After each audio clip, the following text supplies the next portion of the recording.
Hello, Old Cambridge Baptist Church. This is Cody Sanders, coming to you from my natural habitat on the back porch in a rocking chair. And what is hopefully the first of a series of very short videos that I will share with you each day, Monday through Friday, over the course of the next couple of months, as we together read through the book of Acts in the New Testament. I want to say a few things about why I think it's important for us to look at the book of Acts now among all of the other texts in the New Testament that we could look at that would be very pertinent to us in this time.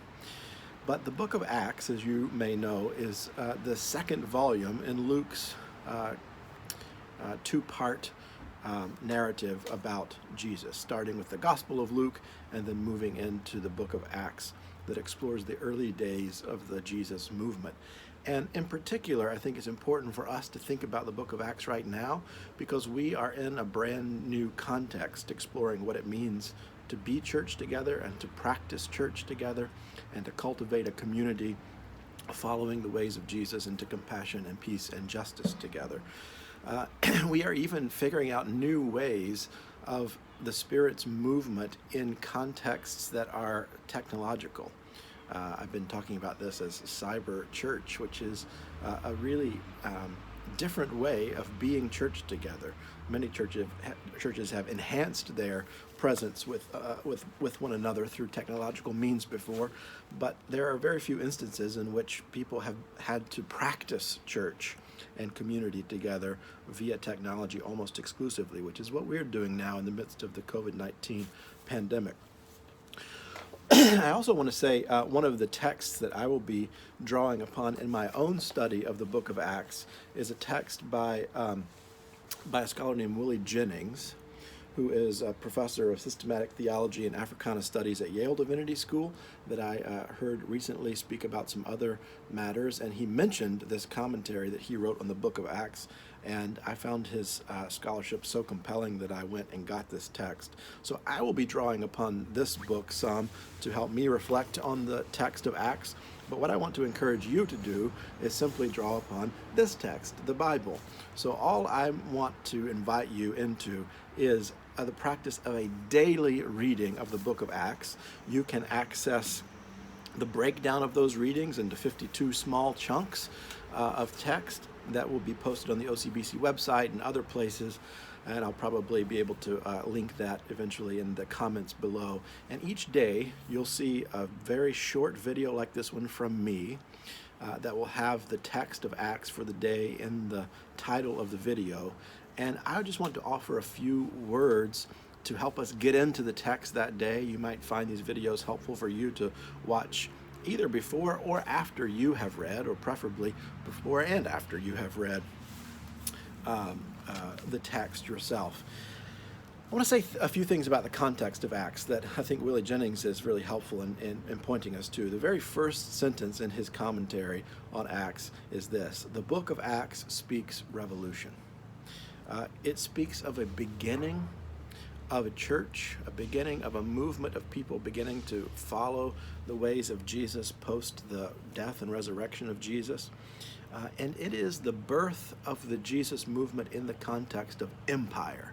Don't miss this as you read through the text of Acts, that all of this is taking place in the context of the power of the Roman Empire, and all empires, including our own empire, are entities and powers that are assimilationist powers. Jennings is helpful in pointing this out and talking about the ways that empire seeks to assimilate our identities within the identity of the empire.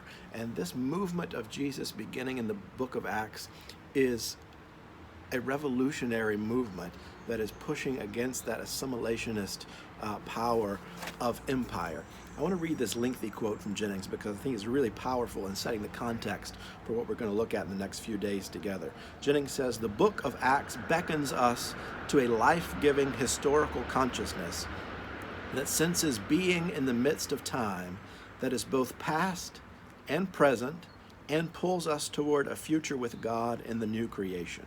That future with God, however, does not discount the now, the present moment.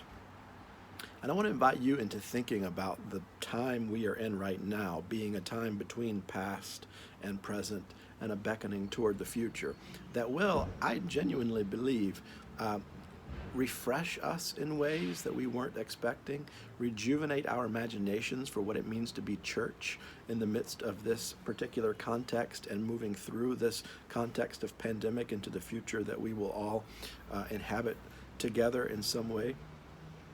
And to notice as you read through the book of Acts the context of struggle, the struggle of the earliest disciples to discern the movement of the Spirit among them, to see what is happening around them and perceive it through the eyes of the gospel, the good news, seeing how the Spirit is at work and beckoning and drawing us as disciples into that work in some really revolutionary ways, as Jennings points out. And notice in that, from the very first text that we will look at tomorrow morning, from the very first text, the central figure of the book of Acts is not Jesus, it's not Paul, it is the Spirit. The Spirit is constantly at work through the book of Acts, and that is the particular character that you will see really animating the entirety of this narrative that Luke is telling us in these texts.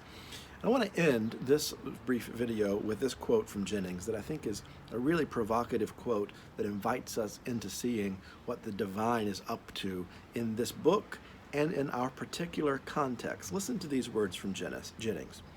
The message of Acts, Jennings says, is one of an erotic God who seeks to place in each of us desire for those outside of us, outside our worlds of culture, clan, nation, tribe, faith, politics, class, and species.